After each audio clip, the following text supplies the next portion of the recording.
This song just came out. It's only been out for 5 days. Song has 119,000 streams. What's up, guys? My name is Adriel and I make music in my shed. Join with me today is somebody else who also makes music in my shed. Guy that advertises for restaurants and gets free food at some of those restaurants. And by some, I mean one. That is true. T&J's Pres, Washington. Yep. All facts. Yeah. Shout out eating for free for real. It's nice. Yeah. That's actually a flex, because if you ever go homeless, there you go. I got free meals. I know. I mean, not too far away from the realm of possibilities, but I will always be fed, and I know that, so we're good. That's crazy. Homeless marketer. That's a TikTok page right there. I would follow that. All right, I might have to start it. Homeless marketer. I might have to start it. Hey, mom, I'm sorry, but I think I gotta just leave. Live out of my car. Yeah. Well, that's decent. I like that. The new idea, bro. Do it before anybody catches on. Today, we're going to talk about how we have garnered close to or over, I haven't done the math yet, but 8 million streams across Spotify. Do we have an air horn sound bite? Look at us. So today, congrats. Congrats to you. Sweaty hands, my bad. No, you're good. Me too. So typically on this podcast, we break down my music, the music that I release every month. But every once in a while, between episodes where we're waiting on the next month's song to release, we get freebies and we get to talk about whatever. The last 2 freebies were Q&As. But today, we're actually going to break down some marketing for you guys. Anybody that's interested in, that are artists themselves, trying to learn a little bit more, that might not know what we know. Or if you're just interested in hearing about my music and how I, work with it, this is also for you. So, excuse me, I burped. That happens sometimes, guys. It does, man. It's okay. It's okay. We accept you. Just letting you know. Just letting you guys know. First things first. What is your most streamed song? My most streamed song is, outside of On My Way, is FWB. Yes. What is your most streamed song? My most streamed song is So Close. And how many streams does your song have?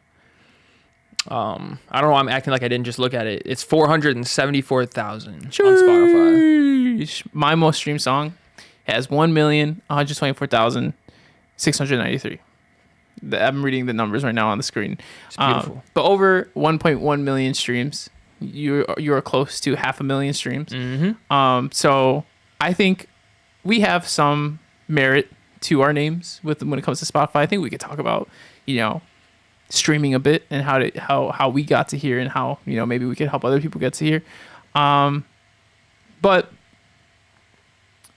I want to talk about how I got so close to 1.2 million streams and how you got FWB to 400,000, because it's 2 very different ways that we got our songs to these points, right?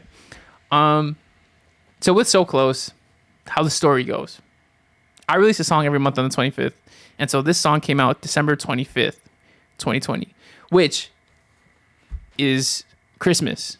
One of the worst days you could possibly release a song. Mm-hmm. So it's kind of crazy to think about that my most streamed song had the worst start, a quote unquote worst start that it could have gotten. Yeah. But it's here and there we are. So December 25th, So Close comes out. At the time, I had just started my a song a month release strategy. This was the, I think, 4th song that I started releasing, or 3rd song, or 4th. I think it's 4th song that I had released within this strategy that I started 4 years ago. And now we're here. It's so crazy how long ago this was, dude. That is insane. But I started off doing an ad campaign for this song, right? And this is something that I was doing for my other songs as well, and they were able to get some traction. And this song started off with an ad campaign, and it, I guess, was a good song. People resonated with it because these ads I got for the cheapest ad I've ever gotten any ad. It was like 5 cents per conversion, right? So that means that for every 5 cents that I spent, it was like 4. It was really low.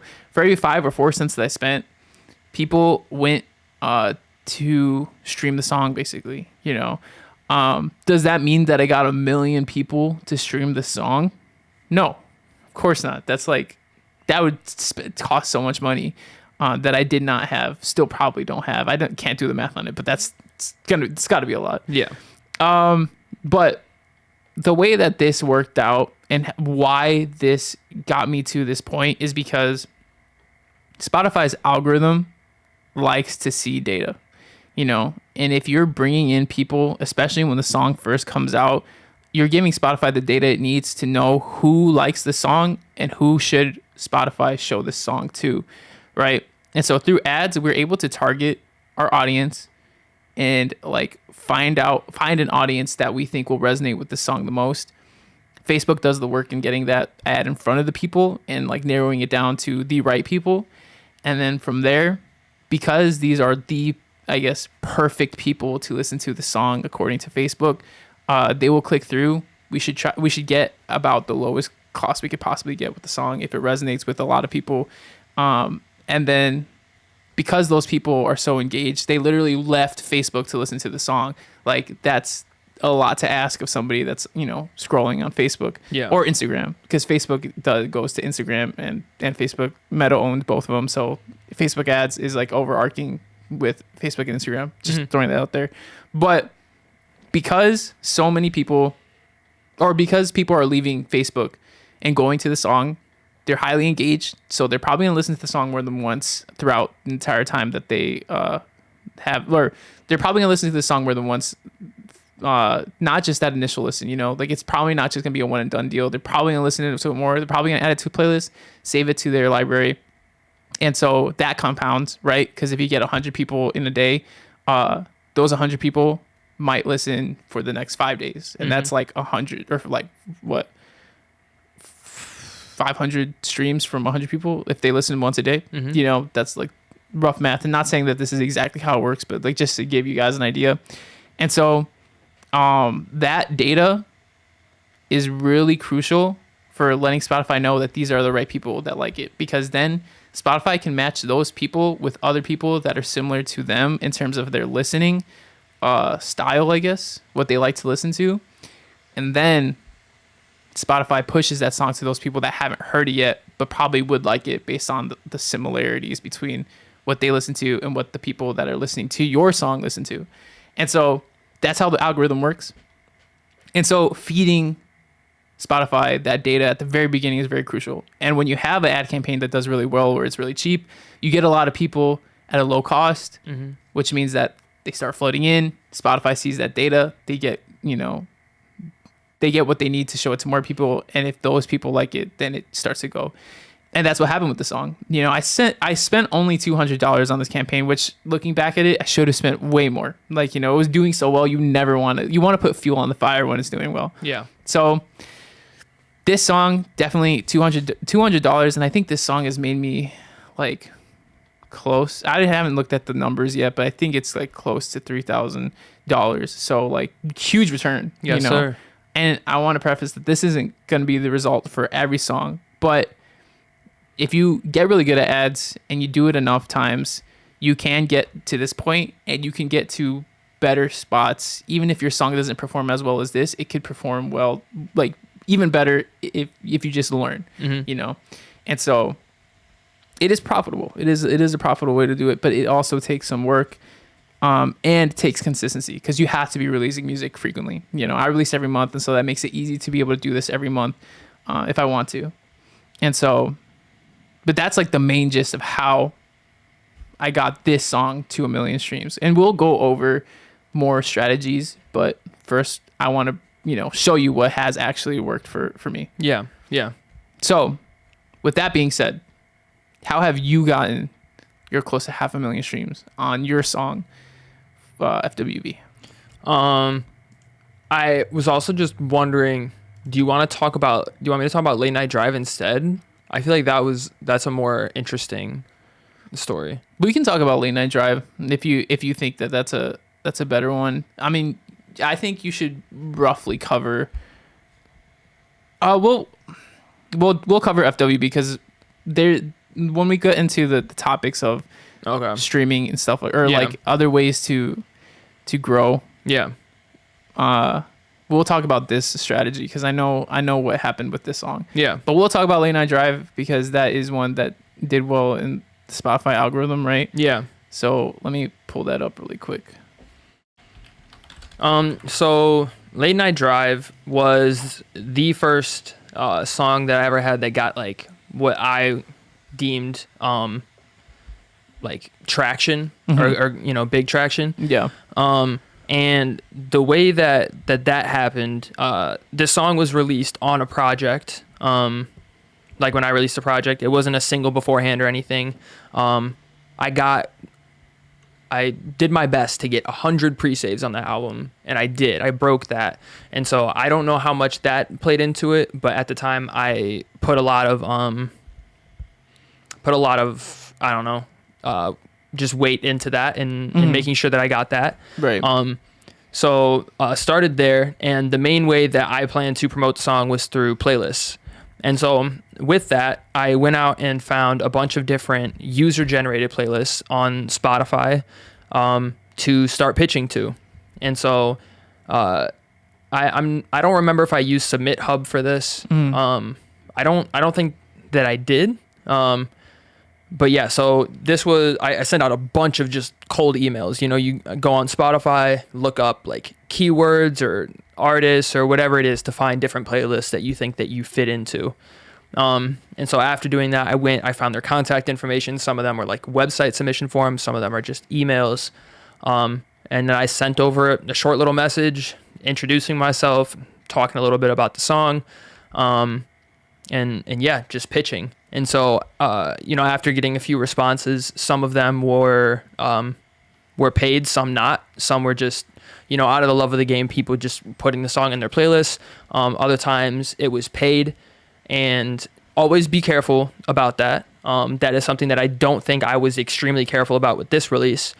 But I also lucked out because similar to how after giving all the data for So Close and getting that push, bless you. Thank you.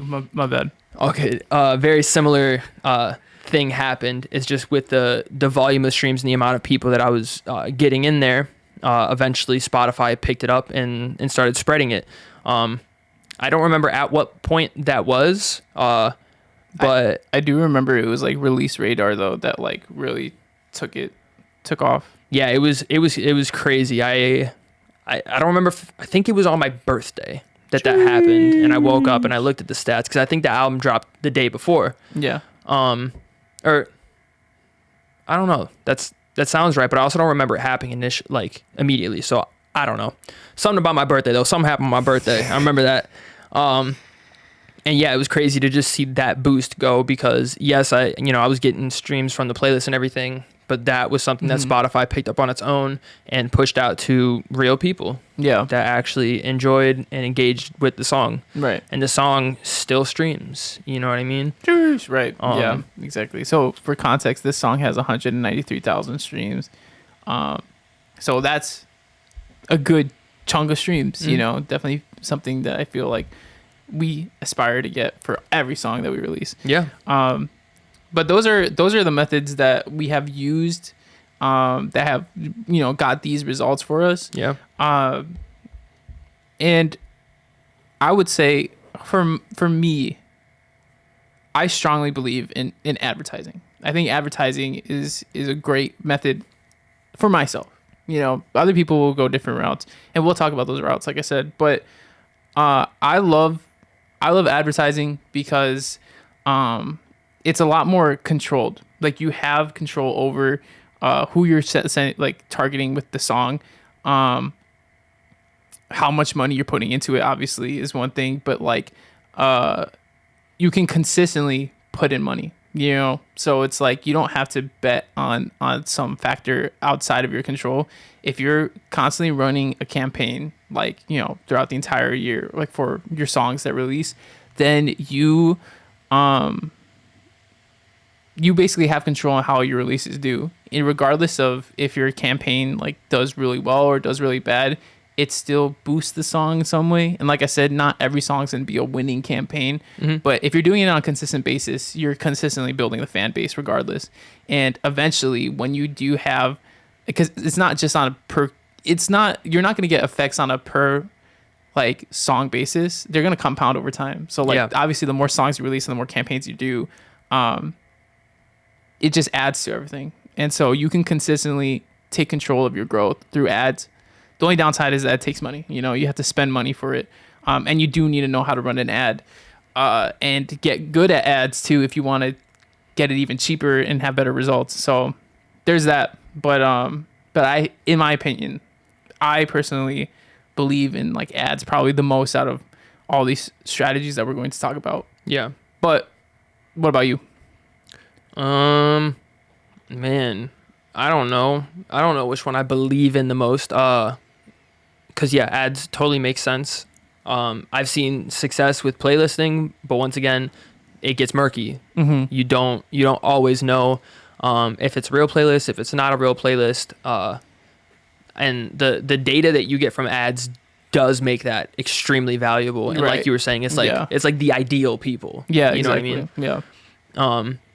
So I mean, I guess I kind of have to stand on that. Like it makes the most sense. Right. It makes the most sense. And that's another thing I completely forgot to touch on. But like, yeah, the data that you get for like bringing into Spotify is like a lot more targeted. So it's like it's really good data. You know, the juiciest data you could want. Yeah. But like, I mean, think about it. It's the data of somebody that went out of their way to go and focus on whatever it was that you put in front of them. Exactly. Yeah. You know? So you're going to get great data from ads. Right. But on top of that too, if you're using like Facebook or like Instagram ads to run these ads, you have the data on Facebook and Instagram now as well of the people who click through.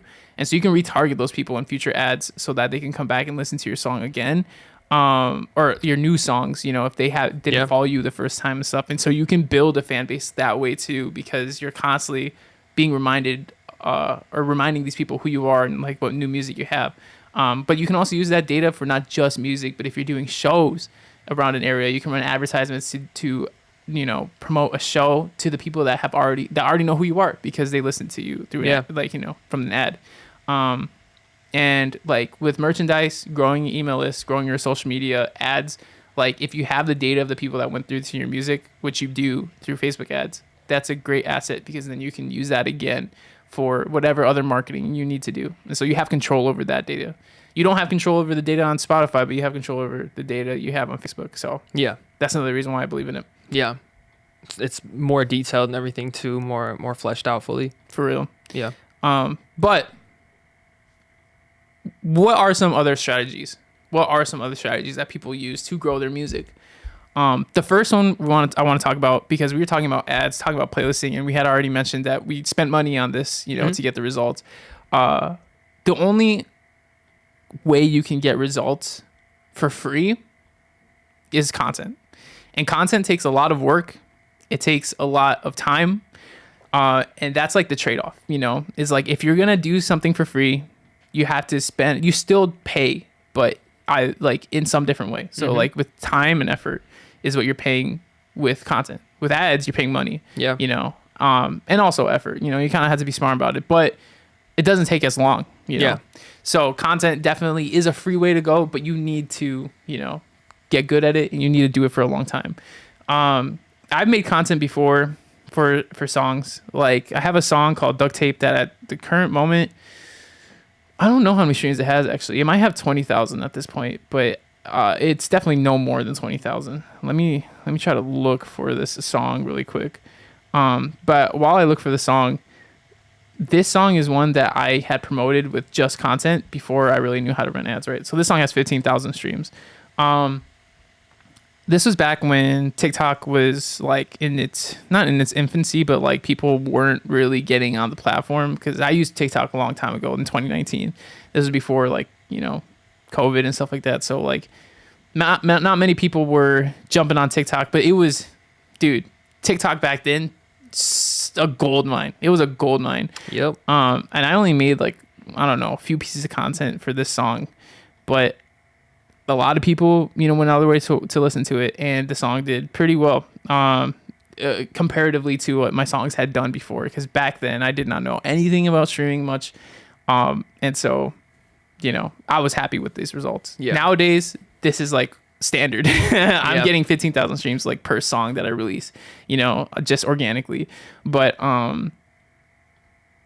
like this I remember promoting through content, however, and like there's other, like recently too, there's other things that I've done with content. I've made some content around songs like Two Steps Behind. That song right now has 60,000 streams, and there's an ad budget behind that song, so like some of that comes from the ads, but I only knew what ads to run because of the content that performed well. And so I know some of that content helped out with that. There's that as well, but these are just like small results. Now we have a friend, he goes by Conrad. He's a close friend of mine. Shout out Conrad. Yeah, dude is awesome. Because he has been doing content consistently for the last few months, and he's had two songs that I can point out that like have done really well because of content. First song is a song called Me and You that has like close to 500,000 streams right now. It's like at 400,000, so it's getting up there. And that song he purely promoted on TikTok with content, and he had like a few videos pop off with like 30,000 views, or like slideshows too. He didn't even make videos, just slideshows, and they popped off. And so that organic content, nothing paid. He didn't pay anything for that. I just posted it. That helped the song get to 400,000 streams, to where it's at right now. I mean, when it first came out, obviously it didn't just jump to 400,000, but like it got the initial boost of people that like the song. Going back to the whole algorithm thing, like the content helped find the audience for that song, and then that audience went to Spotify. So he got the data at the beginning, then Spotify ran with it, and then showed it to more people. However, most recently Conrad has been going crazy with his new song with his friends Coastal and DLG called Out of Bounds. And this song, shout out Conrad, because like he's letting us look at his Spotify for artists, because we have access to it, and so he was like, yeah, it's cool with us, or cool with him. But this song just came out on Friday, so it's only been out for 5 days, right? That's how math works. It's been out for 5 days. Song has 119,000 streams. And that's the day of this recording. I'm curious to see what happens when this pod drops. Because and here's another thing, guys. We're recording this podcast like a month in advance. I don't think this podcast is not going to come out until like a month later. And so by that time, it's definitely going to be way over 119,000 streams. So look at that song. Search up Out of Bounds, Conrad, Coastal, DLG, any one of their names. This song will pop up. Look at the amount of streams right there. Guarantee you is going to make way further than it is right now, because it's in its infancy right now, right? And like I said, that first like initial like week of like there songs released, first initial day is super important, but like the beginning of the song's life cycle or lifetime is what will determine how far it goes in the algorithm. And for this song to be out for less than a week and already have 119,000 streams, it's going to perform crazy. It's going to go crazy. So to put it into context, this song, they had made content. Connor made content. Conrad, his name's Connor. So if I say Connor, my fault. It's Conrad. But Conrad made some content that did well. Like a few, like tens of thousands views on TikTok, right? Coastal made content. And Coastal's content is what really pushed this song, right? So they have one video that has like 700,000 views on TikTok and like 500,000 views on Instagram. They have a whole bunch of other videos that have just as like, not just as much, but like still a lot, like 100,000 views, like 20,000, 30,000. So it's like in total, well over like 2 million views across all their content combined for this one song, and this was before the song even came out.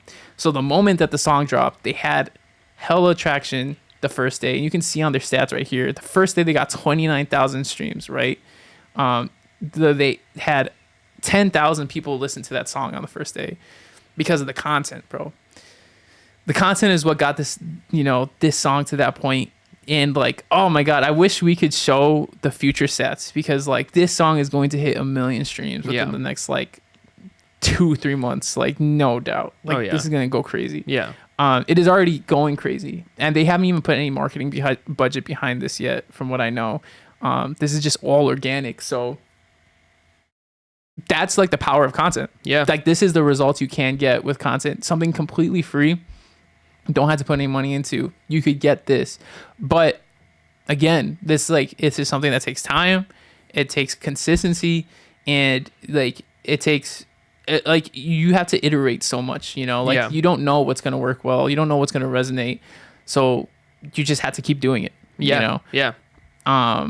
Just But- trying to stumble upon like the right, like visual, like content you want to do. Right. Sometimes it's just like, it's the right song for the time. Yeah. And you made content that really fit that and found the right people for it. Yep, exactly. Yeah, right. And this is exactly why I say like when it comes to ads, it's a lot more predictable because it's like you get to you can kind of artificially make that happen because you're constantly putting in a budget to push that song in front of people, you know. And there's no there's like an algorithm behind Facebook ads, but like it's like you're guaranteed to get in front of some people if you spend money. Yeah. Regardless, even though it's sporadic and not every song is going to do well through organic content, there will still be those moments that your song does do well. And Connor's been able to have that happen twice, you know. Yeah. And both of those times, I should add, were this year, within the last 11 months, you know, Yeah. at the time of recording. So just be consistent, guys. Be consistent. Yeah. So that's the power of content. That's the power of content. I think it's crazy. I think it's so dope that this is happening for him. Yeah. You know, I've been talking to him so much about it because it's just like, I'm so proud of the guy. Yeah. It's sick. But that is your only free option, I would say, or like one of the best free option that you could probably go with, in my opinion. Yeah. I mean, you can go door to door and tell people to listen to your song. Yeah, you know? right. But that's not going to get you. Yeah, right. Like exactly. I said, like there are free playlists out there, but a lot of times they'll ask to charge, or even like charging for submissions and stuff. Right, yeah. Much lower cost, you know. Right. But yeah. Speaking of playlists, that's the next thing we're going to touch on is playlists. Playlists is another way to get streams. So like you had mentioned, you submitted to playlists and stuff like that. There's places, websites that you can submit your songs to get onto playlists, right? So Submit Hub, Playlist Push, Groover. What else is there? Sound Campaign, Song Rocket. There's like a bunch of different ones out there now. But the most popular one, I think most people know, is like Submit Hub, right? Yeah.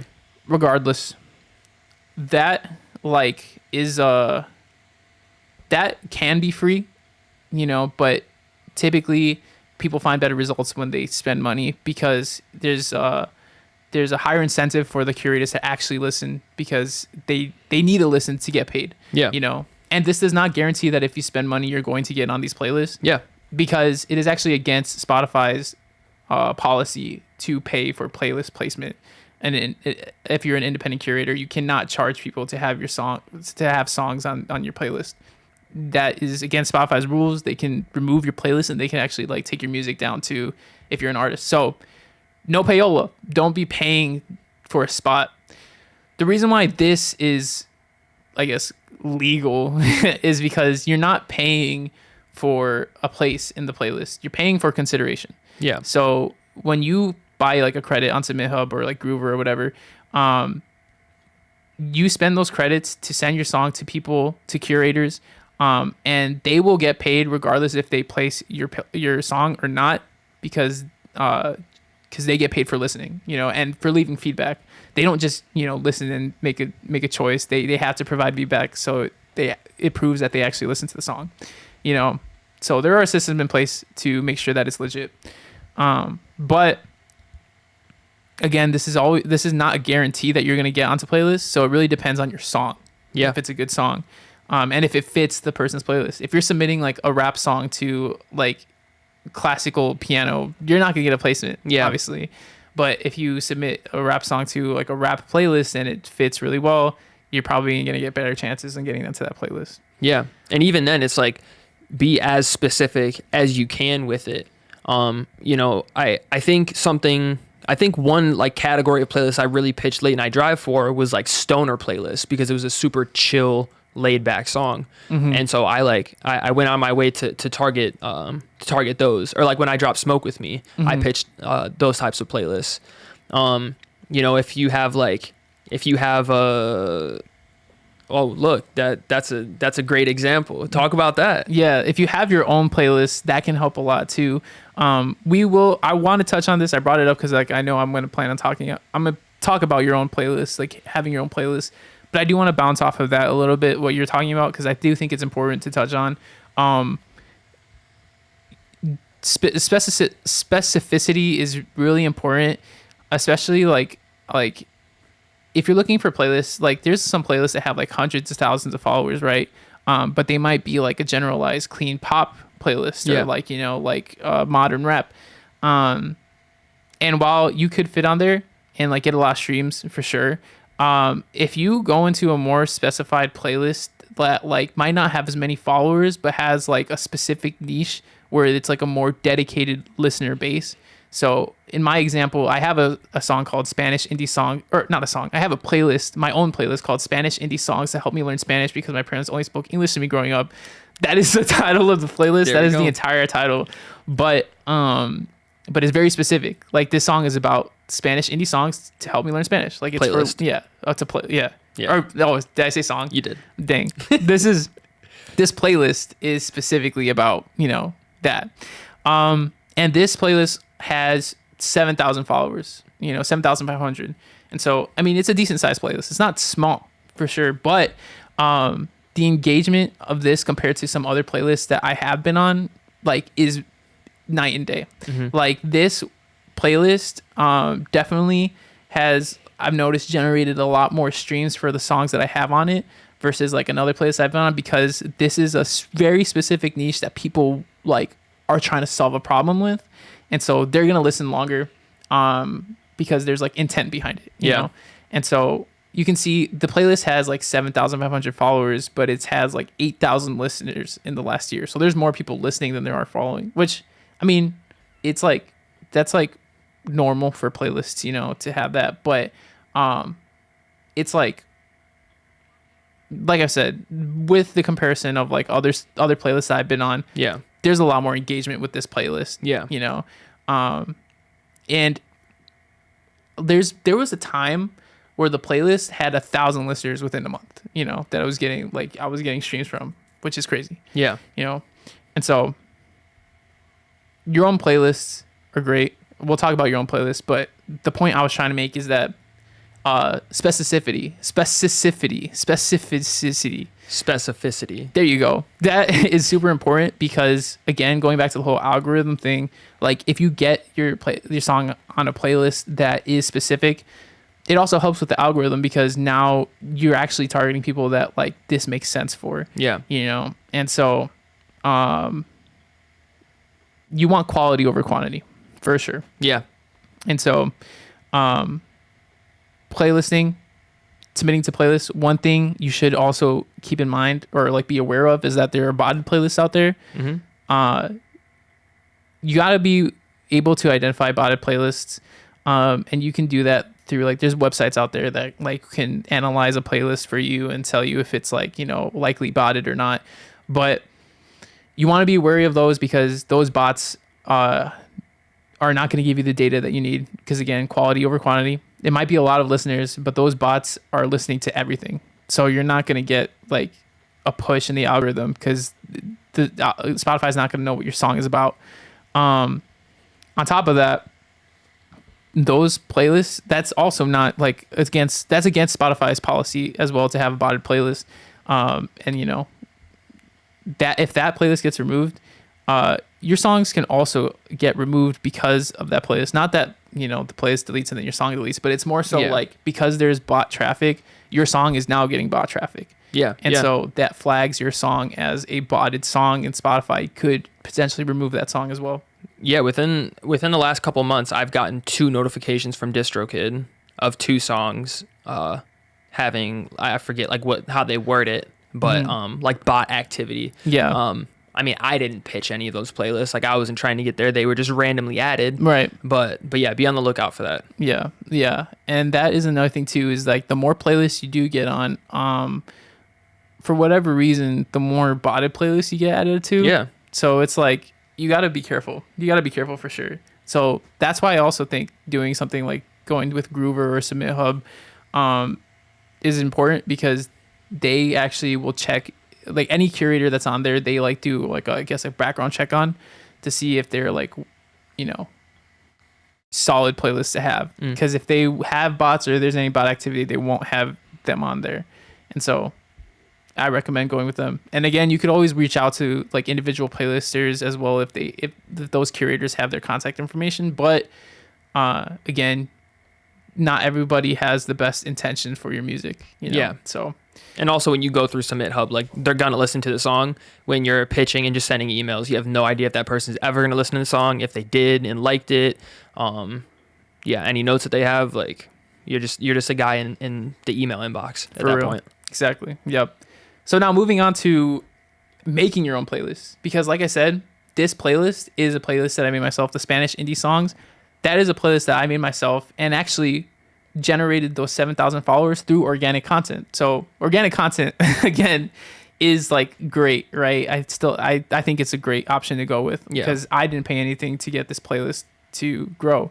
And by pay anything, like advertising, you can advertise your playlist and grow that playlist as well. But I made this playlist myself because this is genuinely something that I'm trying to do, is learn more Spanish, and I listen to indie music and make indie music, and so that's why this playlist is called that, because that's literally the problem I'm trying to solve. And when I posted content about it, people resonated with it, and so that's why I was able, like, over the span of a few pieces of content, like I've gone up to 7,500 followers, and now people are naturally just finding it through Spotify's recommendation, because when you search up Spanish indie songs, Spotify will recommend this playlist, on the search. Yeah. And when your playlist gets big enough, that can happen, where like Spotify just starts recommending the playlist. But when you have your own playlist, you obviously have control over the curation, so you can choose what songs are on there. So if you feel like your songs are similar to other songs, you can put those together. And now Spotify thinks that your song is close to these because they're associated with each other. And when people listen, they're obviously right next to each other, and so they'll be associated with each other. And so you could also choose how many songs of yours are on these playlists. There's nobody stopping you from, putting the playlist entirely your own music. Yeah. Obviously you want to balance, because somebody like listening doesn't want to just listen to you all the time. Unless they're a huge fan of you, but like, as a playlist listener, you probably don't want to listen to the same artist the whole entire time. Yeah. But that doesn't mean that you can't have any of your own songs on there. You can have as many of your own songs as you want on a playlist. And so my playlist has 4 songs of my own, and within the last year, it's gotten 34,000 streams across those songs, right? So, and this is in the last year only. Unfortunately, Spotify for Artists doesn't show you any more past 12 months. But in total, this playlist has generated like 50,000 to 60,000 streams for the songs that are on this playlist. Yeah.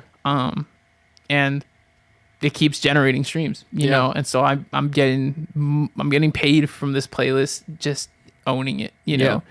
And to build on top of that, for getting paid from this playlist, if you become a curator, you need like at least 1,000 followers for most of these platforms to become a curator. But if you have like a playlist grown with like real people on it, you can become a curator and actually, help other artists get their songs on your playlist and get paid for listening and reviewing music.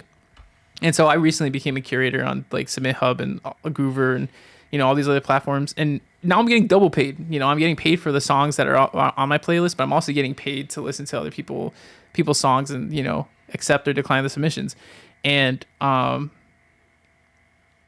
it's a good like kind of like way for me to build revenue, like some side income that can then just be put right back into advertising, because like I said, I think advertising is great. Yeah. And so this playlist that I made for free, that I built up to 7,500 followers for free, is now making me money. Yeah.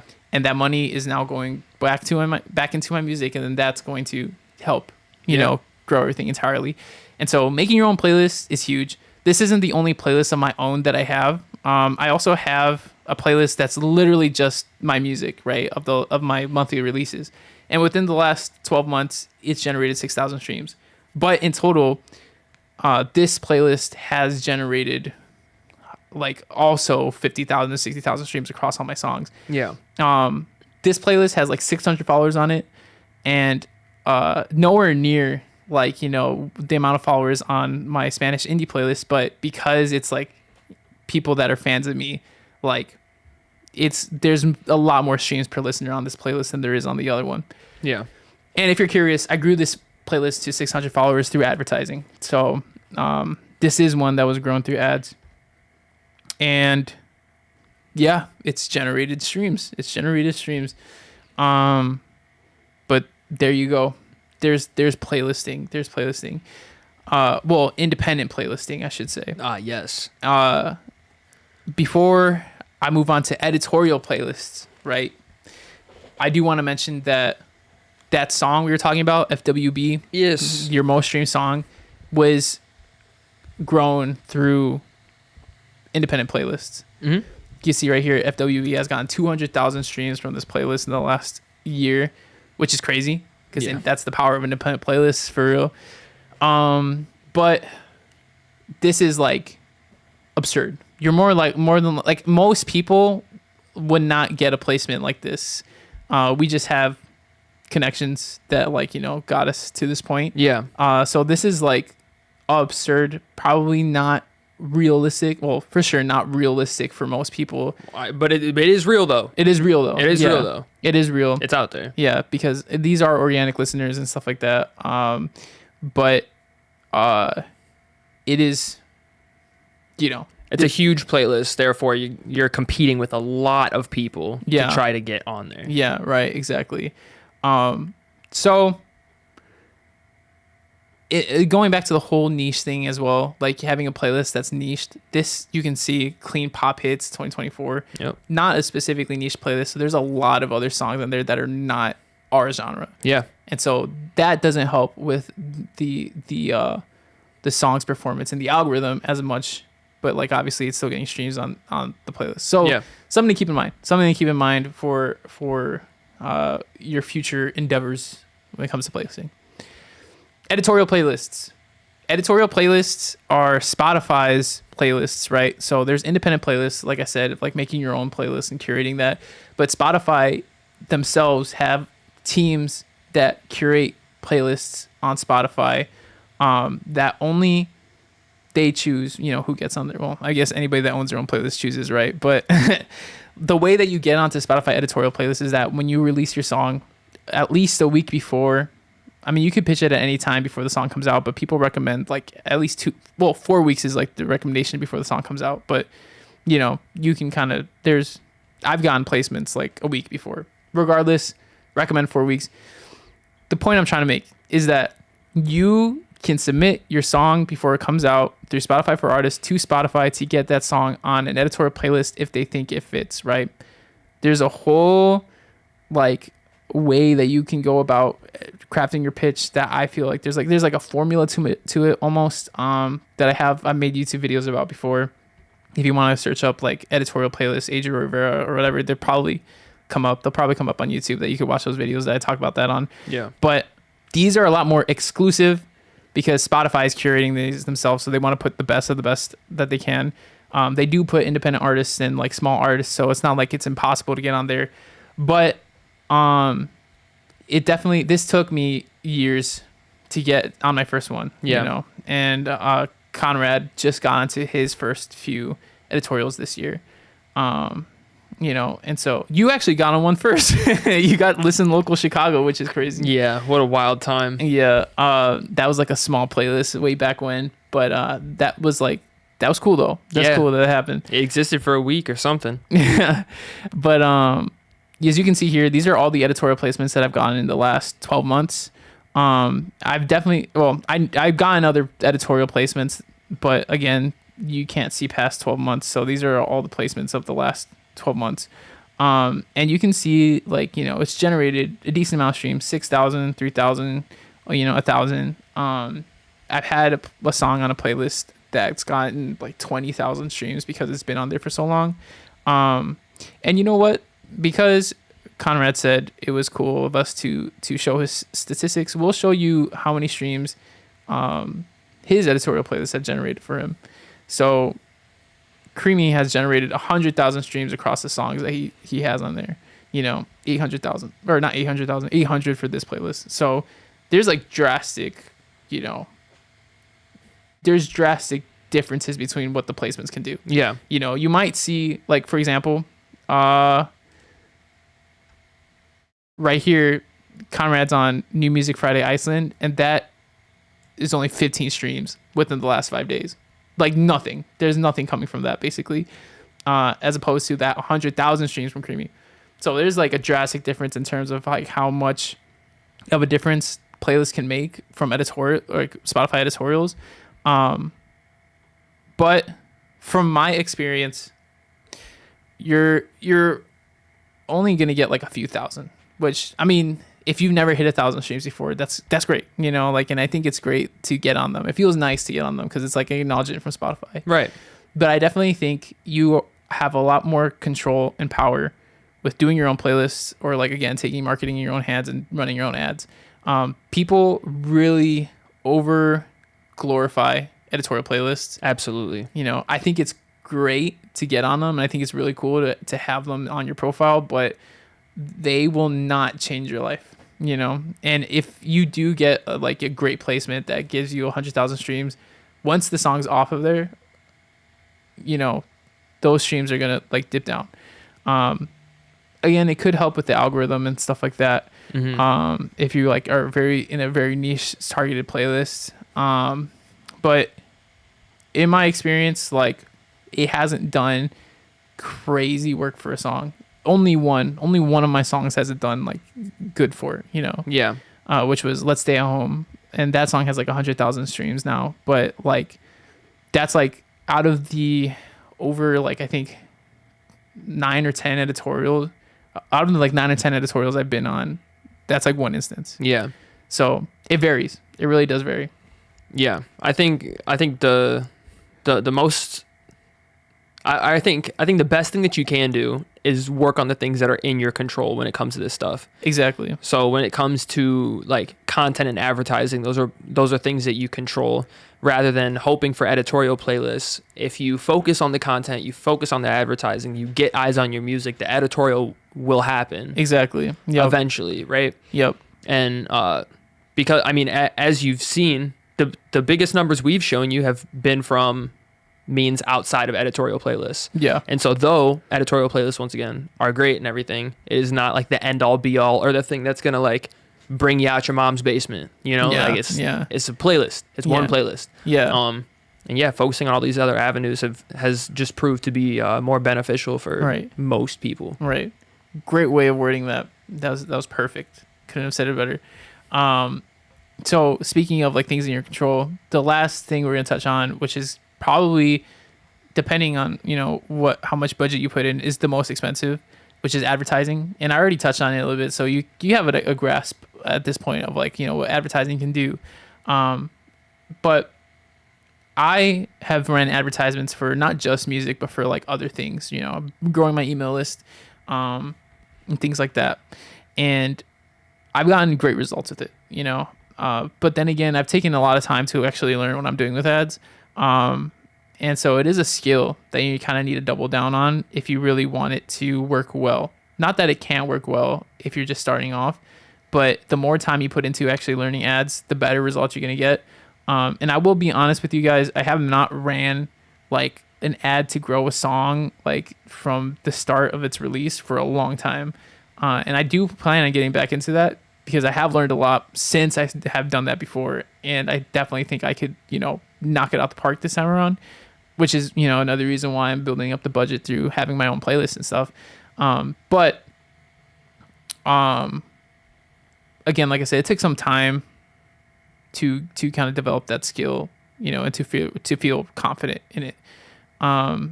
There's a lot of little nitty gritty things you need to know about advertising in order to get the best stuff, best results, especially like specifically with music streaming, and so I recommend, looking up Andrew Southworth he has a lot of tutorials on how to set up ads for music on Facebook and Instagram. And that's the biggest platform, or that's like the platform that I think works the best for me, for running advertisements, is Instagram and Facebook. Because, like I said before, they, they have literally billions of users. So you have a large audience you can target. Yeah. They have been in it for like the longest. So like they have the most refined like ad algorithm and like, just structure, to be able to monitor your ads and like see how they're performing. And then on top of that too, you have all that data as opposed to like a different like, like running ads on Spotify or something like that, right? Yeah. You have more data with Facebook and with the whole retargeting and things like that to really take control of like your listener base and like turn people that are just like casual listeners to like diehard fans. Yeah. So I think advertising is huge, and the more budget you put in, the more results you're gonna get from it, and the more time you put in, the more results you're gonna get from it, and you can scale it. This is the thing, let's say you put in $100 like a month, because that's just like the budget you can afford, right? And let's say one of those campaigns does really well. Like for example, my So Close campaign, like I said, made me like close to $3,000. Yeah. Spending only $200. Like if you have if you spend like 12 months, if I were to have been doing that for 12 months, I would still have only spent $100 or $1,200 compared to the $3,000 that I made from the song, right? And so if you're consistently doing it and you finally get that song that does pay you back, then you just reinvest that again and keep doing it, and you could do it at a bigger scale. And then once you start getting those songs more and more, then you can just scale it even more, and it's like in your control. Yeah. And so that's why, like, I think ads are really important. Or I think in my case, I think I love ads because of that. Yeah. And with that, you said like if the song performs really well, and so don't forget that you are spending money advertising this song, which is a product that is not very high ticket. It's a very low ticket thing. You do not get paid much for streams. And so keep that in mind when you are doing the advertising, is it will take a song to, pop off and really do well in the algorithm for you to make that money back, like quicker or more instantaneous, over time, as you're building up the base and everything, like there's a lot of money that you've made that you didn't attribute those ads. Like I'm sure that you've gotten more streams and stuff on other songs from that too. Right. Yeah. So yeah, just keep all that stuff in mind when it comes to running ads. Yep. Exactly. Yeah. Because again, like you said, streaming does not pay as much as you're spending. Like if you get one stream from somebody that came from an ad, they're not giving you whatever you paid to get that stream. Yeah. You're betting on the algorithm to do the work for you. But I have seen consistent results from it though in the past, where like the algorithm did trigger, like regardless. Yeah. Even if it was a small push, it was more than what it would have been had I not put a budget behind it. So you will see growth, and like you said, it will stack, because like the new people that you get through the algorithm and through the ads, like some of those people will stay and listen to your next release. And then with that next release, some of those people will stay and listen to the next one. And so like you can scale with your ads, but your audience is going to scale at the same time. Yeah. Because just organically from people knowing you who you are now. Right. But in the realm of ads, there's different ads you can run. It's not just Facebook and Instagram. Spotify themselves actually has their own campaigns that you can like run, spend money on. So like Marquee is one of them that I've done a few times. That honestly, it's hard to tell the results from these. It's hard to gauge what makes a good Marquee and Showcase campaign. I've never ran Showcase, but you have. Yeah. How was that? It felt like comparable to Marquee. Yeah. So just like you couldn't gauge what a good campaign was. Yeah. And so there's that option, and you can see like what I've spent before on previous like ad campaigns and stuff like that, or not Marquee campaigns. I guess they're still advertisements. But one thing I do kind of like though that I not kind of. Bro said kind of. Kind of. I don't know. I love discovery mode. So discovery mode is another like it's not you're not paying. I guess this is technically a free advertising option, but you are paying you pay a percentage. Yeah. Yeah. It's not free. It's not free. You pay a percentage of your stream like royalties and stuff. Yeah. So rather than like paying money up front, whatever streams that you get from discovery mode is getting a percentage taken off of, and you get paid, whatever percentage, minus whatever percentage that is. They take 30, right? They take 30% from discovery mode contexts. So that means like radio. And to put in, to give a little more context, discovery mode is it's you put your songs into discovery mode, and then Spotify will push these songs or try to push these songs more in like radio playlists, right? In like other algorithmic playlists like Daily Mix and stuff like that, to get your song heard by more people. And sometimes it works really well. Sometimes it works, a little bit. Sometimes it doesn't do anything. Yeah. There's another one of those things where having the data comes in great handy because Spotify knows who likes these songs. Right. Exactly. Yeah. And so, regardless, if you have a song running in discovery mode, those playlists that are the discovery mode context playlists, like the radio and Daily Mix, they are taking 30% of the streams that come from those playlists. So it's not a crazy amount that they're taking from the streams they generate. I think that if your song had like 1,000 streams and you do discovery mode and it gets 100,000 streams, that's worth it. Absolutely. Because like, you're actually getting paid more, than if it wasn't in discovery mode. And I have songs that have done really well in discovery mode. Recently, One Like You, this song has 181,000 streams, and I can attest a lot of these streams to discovery mode, because if you go to these to the playlist tab and you see in the last 12 months, 86,000 streams that came from radio. And because of that, it's triggered Spotify's algorithm in other ways. So Discover Weekly is not a discovery mode context playlist, but it had gotten 23,000 streams from Discover Weekly, and because discovery mode helped out with that. Right. And an even crazier example of discovery mode is my song To Her. So this song came out in 2022, and for the longest time, you can even see when it kind of started to kick in over here, but for the longest time, this song had less than 5,000 streams. And once it got into discovery mode, it didn't take off right away, but after a while it started to ramp up a little bit, and then out of nowhere you can see these spikes started getting like 1,000 streams a day, right? And it's become one of my most streamed songs with 300,000 streams. And I could attribute this to discovery mode. If you look at the last 12 months, 200,000 streams. That's so crazy. That is insane. Came from radio, right? And then again, that triggers Spotify's algorithm. So Discover Weekly got 10,000 streams from that. And yeah, like discovery mode is legit. Like it does work. But I have 80 songs or so, and like almost every song is in discovery mode right now, and only a few of them popped off. So it's like, then I won't say that other songs haven't benefited, because there have been like, some good growth in some other ones, but nothing comparable to like To Her and One Like You. Yeah. And so like, it's not a guarantee that your song is going to pop off the moment it goes into discovery mode. It might after a while, but it's like, it's not a free option, but it's like a lower barrier to entry option. Yeah.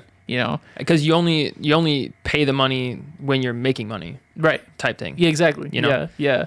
And so I think there is a requirement to get into discovery mode. I think you need to have a minimum of like a certain amount of monthly listeners and followers or something like that. So I don't know what that minimum is, but that's something to keep in mind, that if you're just starting off, this probably isn't an option for you. But advertising is, and so take your money though. Yeah. I'll tell you that. Yeah. So those are the main ways though that you can help grow your Spotify streams to 8 million plus, like how we have. And I love talking about this stuff. It's refreshing to bring this on the podcast, because it's like we never talk about this kind of stuff. Yeah. I think in an ideal world, you have a music business podcast. Yeah. You do this. Yeah. One day, maybe, potentially. This might be it, but we're still figuring out the direction of this podcast for sure. But yeah, there you go. I'm definitely still learning, by the way, guys. Like, this is 8 million streams, like, combined between me and you. Like, this isn't where I want to end, obviously. Right. I want to grow even more, and I have, plans to do so. And so as I learn, I'm going to obviously learn more and stuff like that. But to get to the point that I did now, what I know is what got me there. And so hopefully that helps you get to a similar point that we're at. And I hope you enjoyed the podcast. Well, we're not done yet. Because I'm like messing this up so hard.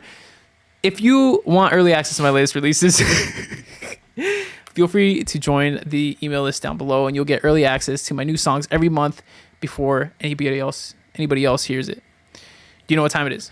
I believe it is 6:33. I think you meant quote of the week. Oh, my bad. Let's do it. All right. My quote is from Alex Hermosi. I like listening to him. He motivates me listening to his podcast. He says, "First, you look like an idiot to everyone else while you try to figure it out. Then everyone else looks like an idiot for ever doubting you would." So, yes, if you were trying to make music and like grow as a musician, there will be people that doubt you. I know when I first started back in high school, there's people that doubted me. Sure, there's still people that do doubt me. But I have a lot more, evidence now to show that I have potential. Yeah. And at the end of the day, do I even really care about what anybody else like has to think about my music besides myself? No. But if you are somebody that is worried about what other people will think about you, just know that it is your life and only you can control what happens to it. So if you want to be a musician, nobody else is going to make that happen for you. It's true. Facts. Big facts. Big facts. Good quote. The biggest of facts. Shout out Alex Hormozy. For real. What you got? My quote comes from a YouTube video that I watched by Cam Munier, and this is paraphrasing, but it was something along the lines of, if you want to make money, solve problems for people with money. Yep. And that's how it works, whether it's a product, service, whatever you can do. If you want money, figure out how to solve somebody's problem. Exactly. Yep. And with music, if you're putting it in the context of music, if you're wondering what problem you're solving is, you're getting people into a headspace. It's a drug. Music is a drug, and you're trying to get people to feel certain feelings through music. So if you can solve the problem that people are having with your music in terms of whatever they're going through, you have a successful song. There you go. Exactly. Precisely. Cheers. But yes, I agree with that. I guess if they like the podcast, they should probably do what? You should I'm not trying to tell you what to do, but you should probably rate it 5 stars. Sure. Probably. If you liked it. That is. If you didn't like it, that's okay too. But no need to rate though. But yeah, if you like it, 5 stars. And this has been Adriel Rivera. And Tegan Pres Washington. And we make music in my shed.